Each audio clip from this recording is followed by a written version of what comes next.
जय हिंद मित्रांनो, स्वागत आहे आपलं द गुरुजी यूट्यूब चॅनलवर. मित्रांनो, पवित्र पोर्टल शिक्षक भरती 2025-26 संदर्भात जी काही न्यूज बुलेटिन आहे, तर ती न्यूज बुलेटिन आपल्याला प्रेफरन्स संदर्भात येत्या 1 ते 2 दिवसामध्ये सध्या बघा पाहायला मिळू शकते.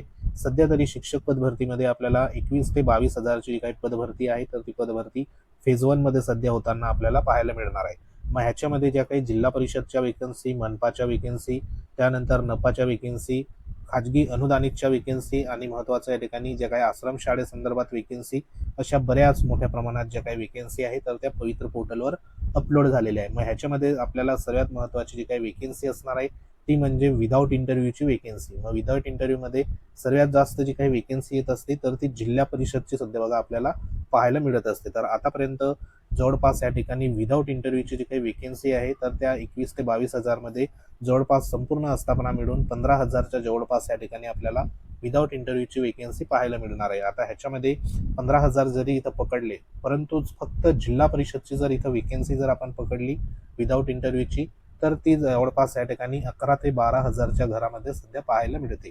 तर एकंदरीत या ठिकाणी संपूर्ण 36 जिल्हा परिषदची जी वेकेन्सी आहे तर त्या वेकेन्सी संदर्भात आपण माहिती जाणून घेणार आहोत. तसेच जो काही महत्त्वाचा या ठिकाणी योग्य प्राधान्यक्रम तुमचा या ठिकाणी कसा असणार आहे ते देखील सविस्तर आपण जाणून घेणार आहोत.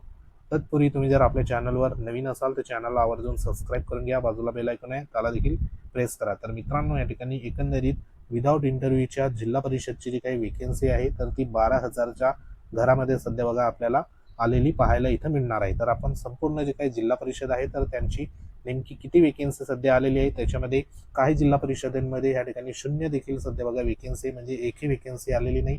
काही जिल्हा परिषदमध्ये 400 प्लस देखील वेकेन्सी पाहायला मिळतात, तर काही जिल्हा परिषदमध्ये 500 प्लस देखील वेकेन्सी पाहायला मिळतात. आता ही जी संपूर्ण वेकेन्सी असणार आहे तर ही वेकेन्सी 1 ते 5, 6 ते 8 आणि काही जी जिल्हा परिषद आहे तर ती सध्या बघा 9 ते 10ची वेकेन्सी देखील सध्या काही जिल्हा परिषदमध्ये पाहायला मिळणार आहे. तर एकंदरीत या ठिकाणी जर आपण शिक्षक भरतीचा विचार केला तर 34 जिल्हा परिषदांमध्ये 11,798 एक या ठिकाणी जी काही रिक्त पदं आहे, वेकेन्सी आहे तर ती पाहायला मिळते. काही जिल्हा परिषदमध्ये 500 पेक्षा जास्त वेकेन्सी आहे, तर काही जिल्हा परिषदमध्ये एकही वेकेन्सी नाही. तर नेमक्या त्या कोणत्या जिल्हा परिषद आहे जेणेकरून तुम्हाला प्राधान्यक्रम देताना त्या ठिकाणी विचार करून सध्या बघा त्या ठिकाणी तुम्हाला द्यायला पडेल. एकंदरीत जे काही प्राधान्यक्रम भरत असताना जागांची संख्या लक्षात घेऊन तुम्हाला प्राधान्यक्रम द्यायला पडेल. तर त्यासाठी बघा या ठिकाणी संपूर्ण जे काही वेकेन्सी आहे तर ते आपण इथं बघणार आहोत. त्याच्यामध्ये सर्वात महत्त्वाच्या या ठिकाणी टॉपचा जिल्हा आहे तो म्हणजे पालघर जिल्हा आहे. पालघर जिल्ह्यामध्ये जवळपास या ठिकाणी 900 पदांची वेकेन्सी पाहायला मिळणार आहे. नाशिक जिल्ह्यामध्ये 720 वेकेन्सी पाहायला मिळणार आहे. यवतमाळ जिल्ह्यांमध्ये 701 वेकेन्सी पाहायला मिळणार आहे. चंद्रपूर जिल्ह्याची 610 वेकेन्सी आहे. कोल्हापूरची 606 आहे. अमरावतीची किती आहे 580. गोंदियाची किती आहे 558 वेकेन्सी. सोलापूरची किती आहे 500 जवळपास 25 वेकेन्सी. ठाणेची 523 आणि पुणेची 500 वेकेन्सी सध्या आपल्याला या ठिकाणी विदाऊट इंटरव्ह्यूमध्ये पाहायला या ठिकाणी मिळणार आहे. तर ह्या वेकेन्सी ज्या आहेत तर ह्या वेकेन्सी बघा सर्वात जे काही टॉपचे जिल्हे आहेत तर त्या टॉपच्या जिल्ह्यांची वेकेन्सी आहे. ह्या जिल्ह्यांची तुम्हाला प्रेफरन्स जे आहे तर ते प्रेफरन्स सध्या बघा जनरेट होणार. त्यानुसार ह्या पदांमध्ये तुमच्या प्रवर्गानुसार नेमकी किती पदं आहेत त्याच्यानुसार तुम्हाला पुढे प्रेफरन्स द्यायला पडेल. त्यानंतर बघा आपण इथे टॉपचे जिल्हे बघितले. त्यानंतर सर्वसाधारण ह्या ठिकाणी सर्वाधिक असलेले जे काही टॉपचे जिल्हे आहे ते अजून तुम्हाला इथं दिसत आहे. तर हे तुम्हाला बघा या ठिकाणी 900 पासून स्टार्ट होत आहे तर 500 पर्यंत जी काही वेकेन्सी आहे तर ती वेकेन्सी एवढ्या ह्या जिल्ह्यांमध्ये तुम्हाला टॉपचे जिल्हे म्हणून आपण इथं म्हणू शकतो. बरोबर, म्हणजे ह्या जिल्ह्यामध्ये सर्वाधिक जी काही संधी आहे तर ती संधी इथं अवेलेबल सध्या होणार आहे. त्यानंतर 400 पेक्षा जास्त असलेले जे काही सध्या बघा वेकेन्सी असणारे जिल्हे नेमके कोणते असणार आहे, त्याच्यामध्ये भंडारा जिल्हा आहे. त्याच्यात किती वेकेन्सी आलेली 414 वेकेन्सी. रायगडमध्ये किती वेकेन्सी 445. गडचिरोलीमध्ये 450. नागपूरमध्ये किती 450. रत्नागिरीमध्ये जवळपास 435. सांगलीमध्ये किती 479. एवढी जी काही वेकेन्सी आहे तर ती वेकेन्सी सध्या ह्या जे काही जिल्हे आहेत तर ह्या जिल्हा परिषदमध्ये आपल्याला पाहायला मिळते. आता ही वेकेन्सीमध्ये जर तुम्ही प्रेफरन्स देणार असाल तर तुमचा महत्त्वाचा या ठिकाणी जो काही वेकेन्सी असणार आहे तुमच्या प्रवर्गामध्ये किती वेकेन्सी ते बघूनच तुम्हाला त्यावरती जो काही प्राधान्यक्रम आहे तर ते योग्य त्या ठिकाणी देता येणार आहे. त्यानंतर पुढे अजून तुम्हाला दाखवतो कमी जागा असलेले जे काही जिल्हे आहेत तर ते जिल्हे नेमके कोणते आहे, जेणेकरून तुम्ही प्रेफरन्स देताना ह्या जिल्ह्यांचा एक प्रकारे तुम्ही अंदाज हा घेऊ शकता. आता ह्याच्यामध्ये जर ह्या जिल्ह्यांसंदर्भात तुम्ही ह्या ठिकाणी तुमचा जिल्हा असेल तर त्या ठिकाणी नक्कीच तुम्ही प्रेफरन्स द्या, परंतु तुमचे जर समजा ह्या ठिकाणी जिल्हा नसेल तर ह्या जिल्ह्यांमध्ये प्रेफरन्स देत असताना तुम्ही बघा लास्टमध्ये प्रेफरन्स देऊ शकतात, कारण इथे जी काही वेकेन्सी आहे तर ती कमी सध्या बघा पाहायला मिळतात. मग ते जिल्हे कोणते? अकोला आहे 50 वेकेन्सी जवळपास, हिंगोली आहे 79 वेकेन्सी, वर्ध्यामध्ये किती 100 जवळपास वेकेन्सी आहे, धाराशिवमध्ये 145 वेकेन्सी, त्यानंतर बुलढाण्यामध्ये 150 वेकेन्सी, नंदुरबारमध्ये 170 वेकेन्सी, बीड जिल्ह्यामध्ये 189 ह्या ठिकाणी वेकेन्सी सध्या पवित्र पोर्टलवर आपल्याला विदाऊट इंटरव्ह्यूमध्ये पाहायला मिळणार आहे. ही संपूर्ण वेकेन्सी तुम्हाला जिल्हा परिषदची 1 ते 5 आहे, 6 ते 8 हे जे 2 गट आहे तर ह्या गटामध्ये सर्वात जास्त जी काही पदं आहेत तर ती पदं सध्या बघा पाहायला मिळणार आहे. हे तर झाले आपण या ठिकाणी 500 प्लस असणारी वेकेन्सी बघितली, 400 प्लस असणारी जिल्ह्यांची वेकेन्सी बघितली, त्यानंतर सर्वात कमी असणारे हे जे काही जिल्हे आहेत तर ह्या जिल्ह्यांची वेकेन्सी तुम्हाला इथं दिसते, जेणेकरून जेव्हा प्रेफरन्स येणार त्या प्रेफरन्समध्ये तुम्हाला अशा पद्धतीने जिल्हे जे आहेत तर ते सध्या बघा निवडायला पडेल. त्यानंतर ह्या ठिकाणी जवळपास 0 वेकेन्सी असणारे जे जिल्हे आहेत ते देखील सध्या तुम्हाला इथं पाहायला मिळत आहे. त्याच्यामध्ये छत्रपती संभाजीनगर असेल, जालना असेल, लातूर असेल, नांदेड असेल, परभणी असेल, वाशिम असेल, तर ह्या ठिकाणी जवळपास 0 ज्या काही वेकेन्सी आहे तर ते पाहायला मिळू शकतात.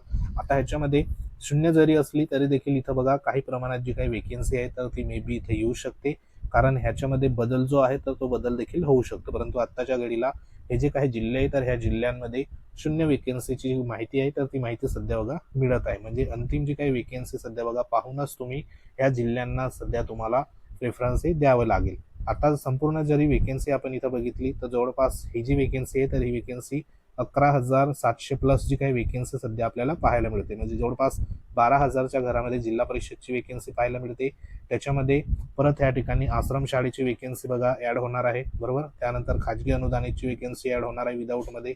तर ह्या वेकेन्सी जरी पकडल्या तर 15 ते 16,000 पर्यंत जी काही वेकेन्सी आहे तर ती विदाऊट इंटरव्ह्यूमध्ये पाहायला आपल्याला नक्कीच मिळणार आहे. म्हणजे एवढ्या मोठ्या प्रमाणात जी काही विदाऊट इंटरव्ह्यूची वेकेन्सी सध्या तुम्हाला इथं पाहायला मिळणार आहे. आता इथं वेकेन्सी जरी आली तरी तुम्ही प्रेफरन्स देत असताना काय लक्षात घ्यावं, तर ह्या ठिकाणी महत्त्वाचं बघा, प्राधान्यक्रम जेव्हा तुम्ही देणार तर त्याच्यामध्ये आपल्याला माहिती आहे की 100 प्राधान्यक्रम ह्या ठिकाणी विदाऊट इंटरव्ह्यूचे असणार आहे आणि 50 जे असणार आहे तर ते विथ इंटरव्ह्यूचे असणार आहे. मग जर तुम्हाला विदाऊट इंटरव्ह्यूचे जर ह्या ठिकाणी प्राधान्यक्रम द्यायचे असेल तर 1 ते 20 मध्ये सर्वाधिक जागा असलेले जिल्हे तुम्हाला बघा ह्या ठिकाणी सर्च करायचे. मग हे जिल्हे तुम्हाला कुठं भेटणार, तर आपण इथे जी काही माहिती दिलेली आहे तुम्हाला सर्वाधिक या ठिकाणी असणारे वेकेन्सी असणारे जिल्हे, तर हे जिल्ह्यांना तुम्हाला प्राधान्य त्या ठिकाणी द्यायचं आहे. आणि प्राधान्यक्रम देत असताना तुमच्या प्रवर्गाची वेकेन्सी त्या ठिकाणी तुम्हाला बघायची आहे.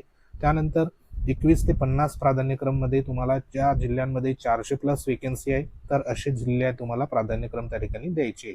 त्यानंतर 51 ते 80 जे काही प्रेफरन्स असणार आहे त्याच्यामध्ये 200 ते 400 दरम्यान वेकेन्सी असलेले जिल्हे तुम्हाला या ठिकाणी द्यायचे आणि 81 ते 100 लास्ट 20 जे असणार आहे तर ते कमी जागा असलेले जिल्हे तुम्हाला या ठिकाणी द्यायचे आहे.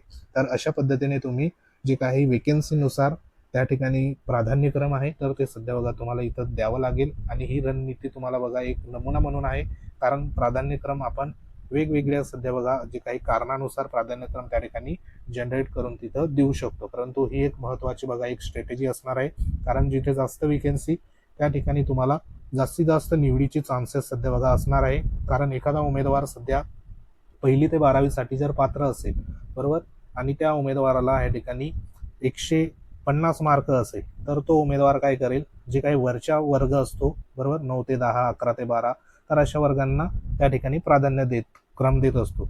जर का तुम्हाला 120 मार्क आहे किंवा 110 मार्क आहे आणि तुम्ही 1 ते ह्या ठिकाणी जवळपास 12वी पर्यंत जर पात्र असाल तर ह्या ठिकाणी तुम्हाला वरच्या वर्गाला प्राधान्य देऊन काही अर्थ नाही, कारण तुम्हाला मार्क आहे 110, 120. तर हे जे मार्क असेल तर तुम्ही वरचे म्हणजे 9 ते 10, 11 ते 12 या वर्गाला प्राधान्य देऊन तुमचे प्राधान्यक्रम त्या ठिकाणी वाया जाऊ शकतात. कारण इथं ऑलरेडी 150, 160, 170 वाले उमेदवार प्राधान्यक्रम जे देत असतात तर ते त्या ठिकाणी मोठ्या वर्गाला म्हणजे 11वी, 12वी, 9, 10 या वर्गाला देत असतात. म्हणून तुमचे मार्कानुसार देखील प्रेफरन्स जे आहे तर ते प्राधान्यक्रम व्यवस्थित देणं गरजेचं आहे, जेणेकरून तुमचे 20-30 प्रेफरन्स किंवा 10 प्रेफरन्स जरी वाया गेले तरी देखील तुमची निवडीची त्या ठिकाणी शक्यता त्या ठिकाणी बघा कमी होऊन जाणार. म्हणून प्राधान्यक्रम देत असताना व्यवस्थित तुम्हाला द्यावं लागेल. त्यासाठी तुम्हाला पुढे देखील मार्गदर्शन आपण करणार आहोत. तर सध्या प्राधान्यक्रम ह्या ठिकाणी देत असताना जी काही स्ट्रॅटेजी आहे तर ती स्ट्रॅटेजी म्हणजे सर्वाधिक ह्या ठिकाणी वेकेन्सी असणारे जिल्हे तुम्हाला लक्षात ठेवायचे, त्यानंतर त्याच्या सोबतच 400+ जागा असलेले जिल्हे, त्यानंतर 200 ते 400 वेकेन्सी असणारे जिल्हे आणि लास्टमध्ये ह्या ठिकाणी कमी वेकेन्सी असणारे जिल्हे, अशा पद्धतीने तुम्हाला पहिल्यांदा प्रेफरन्स ठरवायची. आता ह्याच्यामध्ये तुमच्या प्रवर्गाच्या किती वेकेन्सी आहे, त्याचबरोबर ओपनची वेकेन्सी किती ते लक्षात घेऊन तुम्हाला प्रेफरन्स जे सध्या बघा त्या ठिकाणी जनरेट करून सध्या लॉक करायचे. तर हे देखील एक लक्षात असू द्या, कारण ह्याच्यामध्ये एकंदरीत शिक्षक पद भरती संदर्भात ज्या काही विदाऊट इंटरव्ह्यूच्या जिल्हा परिषदच्या जर वेकेन्सीचा अंदाज घेतला तर 11,798 म्हणजे इथे जवळपास 12,000च्या घरात विदाऊट इंटरव्ह्यूच्या जिल्हा परिषदची वेकेन्सी आहे. परत ह्याच्यामध्ये आश्रमशाळेची वेकेन्सी आपल्याला जवळपास या ठिकाणी 2500च्या घरात आहे, बरोबर, विदाऊट इंटरव्ह्यूची. त्यानंतर इतर जे काही खाजगी आस्थापनाच्या वेकेन्सी आहे अशा मिळून इथं 15 ते 16,000च्या घरामध्ये ही विदाऊट इंटरव्ह्यूची वेकेन्सी आपल्याला फेज 1 मध्ये पाहायला मिळणार आहे. म्हणजे एकंदरीत जिल्हा परिषदचा जर आपण इथं वाटा जर बघितला तर त्याच्यामध्ये ह्या ठिकाणी जवळपास टॉपचे 10 जिल्हे आहेत, तर त्या 10 जिल्ह्यांमध्ये 55% पेक्षा जास्त वेकेन्सी पाहायला मिळते. म्हणजे 6,500 पेक्षा जास्त वेकेन्सी फक्त 10 जिल्ह्यांमध्ये पाहायला मिळत आहे. त्यानंतर 6 जिल्हे जे असे आहेत तर त्या ठिकाणी एकही वेकेन्सी सध्या जिल्हा परिषदची पाहायला मिळत नाही. म्हणून इथं तुमची निवडसाठी बघा योग्य प्रेफरन्स असणार आहे महत्त्वाचा. तर त्या संदर्भात तुम्हाला पुढे आपण ह्या ठिकाणी फ्रीमध्ये आपल्या चॅनलच्या माध्यमातून बघा योग्य गायडन्स करणार आहोत, जेणेकरून तुम्हाला प्रेफरन्स देताना बघा कोणतीही अडचण होणार नाही. कारण काही उमेदवार जे आहे मागे सांगितल्याप्रमाणे 1 ते 12 या गटासाठी बघा पात्र असणार आहे, म्हणजे पहिलीपासून तर 12वी पर्यंत. तर नेमकं अशा गटामध्ये जर तुम्ही पात्र असाल आणि तुम्हाला मार्क आहे मीडियम म्हणजे 120 किंवा 130 मार्क, तर तुम्ही ह्या ठिकाणी वरच्या वर्गाला प्रेफरन्स देऊन काही मतलब नाही. कारण वरच्या वर्गाला 150 160 वाले असे उमेदवार त्या ठिकाणी निवड होणार. म्हणजे तुम्ही जर तिथं प्रेफरन्स दिले तर तुमचे 10 ते 20 प्रेफरन्स सध्या बघा वाया जाऊ शकतात. म्हणून तुम्हाला जास्तीत जास्त जर तुमची निवडीची शक्यता वाढवायची असेल तर जो काही मीडियम गट असेल, म्हणजे तुमचा लास्ट गट कोणता असणार आहे 1 ते 5, त्याच्यावरचा गट असणार आहे 6 ते 8. म्हणजे हे जे 6 ते 8 आणि 1 ते 5 मध्ये जर तुम्ही प्रेफरन्सची संख्या वाढवली तर ह्या ठिकाणी तुम्हाला संधी जी आहे तर ती संधी सध्या बघा अवेलेबल होऊ शकते. आणि ज्या उमेदवारांचं फक्त 1ली ते 5वी सध्या बघा पात्रता आहे, तर त्यांना कितीही मार्क जरी असले, म्हणजे हायेस्ट जरी असला 150 वाला किंवा मग 110 वाला, तरी देखील त्यांना एकच गट असल्यामुळे त्यांना कोणत्याही प्रकारचा पर्याय उरत नाही. म्हणजे त्यांचा फक्त 1 ते 5 साठीच प्रेफरन्स असणार आहे. जे उमेदवार 6 ते 8 पासून तर 11 ते 12 पर्यंत जरी पात्र असेल तर त्यांनी देखील आपल्या मार्कानुसार सध्या बघा प्रेफरन्स कसे द्यायचे, जेणेकरून तुम्हाला जी संधी आहे तर ती संधी आणि दिलेले जे काही 100 प्रेफरन्स आहे तर हे 100 प्रेफरन्समध्ये एक जरी प्रेफरन्स तुमचा वाया गेला तरी देखील तुमची जी काही निवडीची शक्यता आहे तर ती 1000 मुलांमध्ये त्या ठिकाणी बघा ह्या ठिकाणी तुम्ही मागे पडू शकतात. म्हणून 100 प्रेफरन्स व्यवस्थित द्यायची आहे. त्या संदर्भात तुम्हाला योग्य ते पुढे गायडन्स सध्या बघा आपण करणार आहोत. तर जे काही जिल्हा परिषद असेल, मनपा असेल, नपा असेल, तर ह्या ठिकाणी बऱ्याच मोठ्या प्रमाणात वेकेन्सी आलेली आहे. तर हे जे जिल्हा आहे तर हे जिल्हे तुम्ही लक्षात घ्या, जेणेकरून हे जे काही 10 टॉपचे जिल्हे तर ह्या टॉपच्या जिल्ह्यांमध्ये सर्वात जास्त वेकेन्सी आपल्याला पाहायला इथं बघा मिळते. म्हणजे एकंदरीत 55 ते 56% वेकेन्सीची आहे तर ती ह्या जिल्ह्यामध्ये आपल्याला विदाऊटची जिल्हा परिषदची पाहायला मिळते. तर सध्या जाहिरात जी आहे तर ते जाहिरात आपल्याला जवळपास या ठिकाणी ह्या महिन्यामध्ये जी काही ऑगस्ट महिना सुरू झालेला आहे तर हा आपल्यासाठी जो फर्स्ट वीक आहे तर हा महत्त्वाचा असणार आहे. मे बी लवकरच आपल्याला न्यूज बुलेटिनच्या माध्यमातून जी काही प्रेफरन्स संदर्भात जाहिराती संदर्भात महत्त्वाची बघा या ठिकाणी इन्फॉर्मेशन येणार आहे. तर नक्कीच आपल्या चॅनलला सबस्क्राईब करून ठेवा, जेणेकरून तुम्हाला लेटेस्ट जे काही अपडेट असेल तर ती वेळोवेळी आपल्या चॅनलवर तुम्हाला पाहायला मिळणार आहे. तर सर्वांना शिक्षक भरतीच्या जी काही पुढील प्रक्रिया सध्या सुरू होणार आहे त्याच्यासाठी शुभेच्छा. पुढे देखील तुम्हाला फ्रीमध्ये आपल्या जे काही होतकरू सध्या बघा उमेदवार आहे, विद्यार्थी आहे, तर त्यांना आपण नक्कीच पुढे मार्गदर्शन करणार. त्याच्यासाठी योग्य तो ह्या ठिकाणी बघा जे काही चॅनल आहे आपलं हे, तर त्या चॅनलला सबस्क्राईब तुम्ही करू शकतात. तर पुढे देखील अशाच प्रकारचे महत्त्वाचे अपडेट वेळोवेळी आपण घेऊन येऊ.